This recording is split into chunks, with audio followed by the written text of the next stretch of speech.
Well, that is it from the world of sports. But as earlier publicized, our guest tonight is a Cabinet Secretary, CS Wycliffe Ambetsa Oparanya, Cooperatives, Micro, Small and Medium Enterprise Development CS, is with me in studio. We'll be talking of the ministry's achievements, more than 1 year in office, a bit of politics in as far as ODM is concerned, and the 2027 potential polls. Waziri, good evening, and thank you very much for making time for us tonight on TV 47. Yeah, good evening.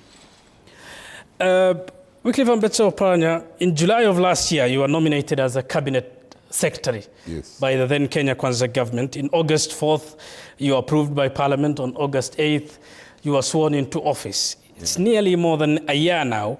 From a then opposition figure, what would your explanation of joining the government be? Why I joined the government? Precisely. Thank you very much. As you know, first of all, thank you very much for inviting me here. I appreciate the environment and congratulations for having this space here. Thank you. Yeah. As you know, my own party leader, Raila Amolo Odinga, decided that we join government. And we joined government because of the instability that was there that time. And we realized as a party that Kenya is bigger than each of us individually. And without peace in our country, there will be no development. No development for government, but development for everybody, whether you are in government or you are in opposition. So we decided to join government to stabilize it at that time when there was instability. The Gen Zs were demonstrating everywhere.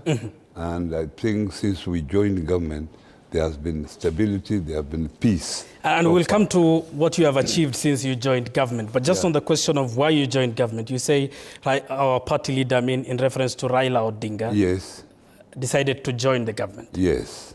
Were you consulted at an individual level that you should join the government? Was it a collective decision that Raila made on your behalf? There was general consultation. But I can say that the decision is usually the party leader's decision. So the party leader is the one who made a decision for us to join. After making that decision, of course, he consulted us individually. I can say that we sat collectively and decided to go to government, but individually consulted us and gave us reasons why he felt that we should go into government. Fair enough. and in these negotiations, in this communication of joining government, was President William Ruto involved in any way? Obviously, he was involved, but I wouldn't say that he was involved at my level. He was involved at the level of my party leader, Raila Amolo Odinga. And Waziri, when you say it's Raila who made this decision, some would question you are a high-ranking politician. You are deputy to Raila for a number of years, one of the founding members of ODM. You had the democracy to say no if you wanted. Yes. But I can tell you that within our party, it is clear within the party constitution that the party leader has the say in whatever decision he wants to take the party. That decision is left to him. And just on the question of joining government, before we move to another topic of discussion, there are some who say you and your colleague, in reference to Ali Hassan Joho and the members who joined the broad-based government, took advantage of the Gen Z-led bloody protests. Do you feel the guilt by it? I can't say that. I think, of course, there were demonstrations that time. And as I have said earlier, what affects even government, especially if there is instability, affects everybody. And that's why we said, let's join. If our joining will stabilize the country. But, and as some say, you are joining government collectively as a team, was at the back of protests that saw many innocent Kenyans killed.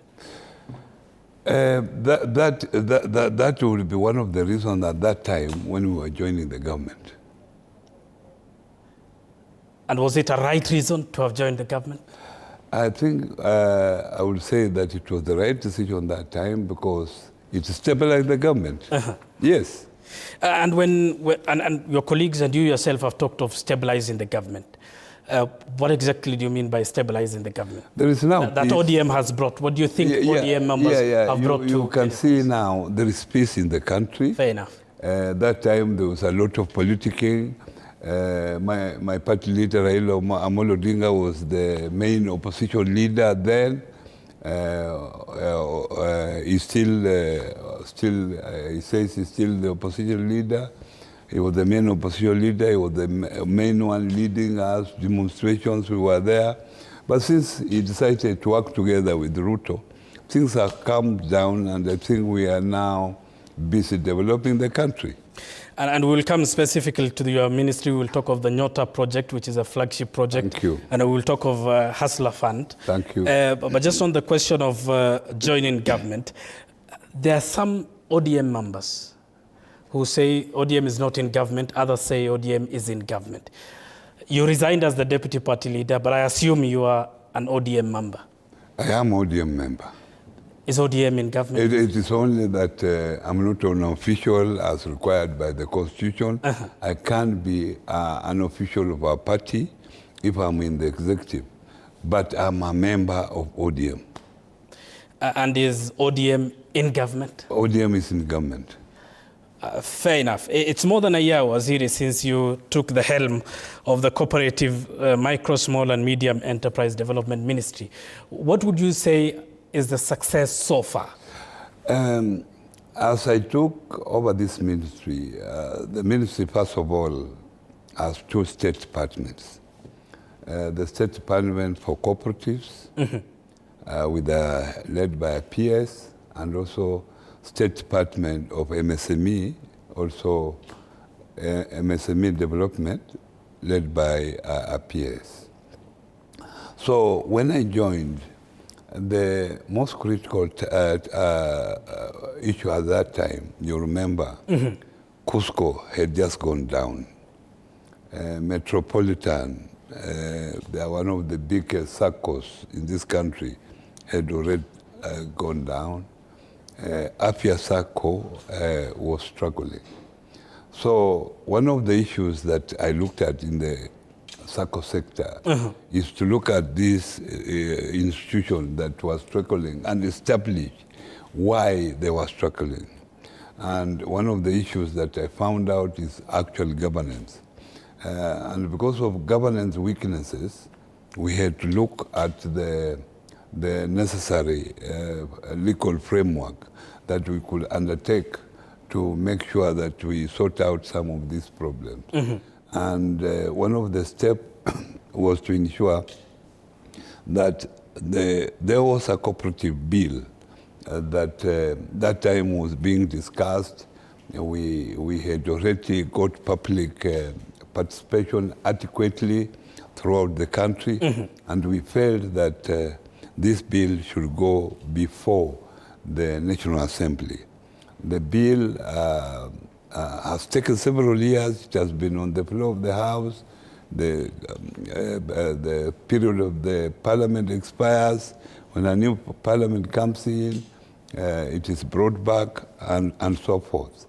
So I made sure that this bill is moved through my experiences, having been a member of Parliament, is pushed through the National Assembly. And I'm happy that it went through the National Assembly, and it has also gone through the Senate. Senate has come up with quite a number of amendments, proposed amendments, and because it has passed through the National Assembly, now it is going for mediation. And this bill aimed at safeguarding the savings of this bill, its passing is very critical in that it will bring a lot of sense in the governance of the cooperative movement and the circles. So I can say that is a milestone so far. And then within the State Department of Cooperatives, I have also picked up issues to do with coffee, because we, as you know, coffee is grown and processed through cooperative movement.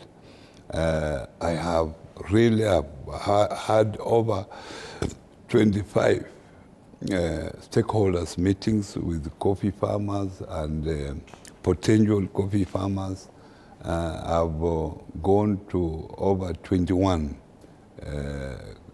counties, coffee growing counties. Have a balance of about 5 to make sure that wananchi are sensitized on the growing coffee. Because at the moment, coffee is bringing a lot of money to this country, and especially to farmers who are already in coffee growing. I've also made sure that we revive a new KCC for milk production. And you can see the intake for milk at the KCC has improved. Although there are still challenges, at the moment we are restructuring the management of that particular institution. Soon we shall be having a substantive managing director who will take over. So I can say that we have taken quite a number of reforms within the coffee sector and within the milk sector. All right, hold on that thought, Waziri. We are taking a short break. Just a reminder that Wycliffe Oparanya is our guest tonight, and with me in studio is the Cabinet Secretary for Cooperatives, Micro, Small and Medium Enterprises. We talked of the reasons as to why he and his colleagues joined the government. He elucidated towards the end his achievement the last 1 year in office. Time for us to take a short break. We still have a lot to discuss. Stay with us.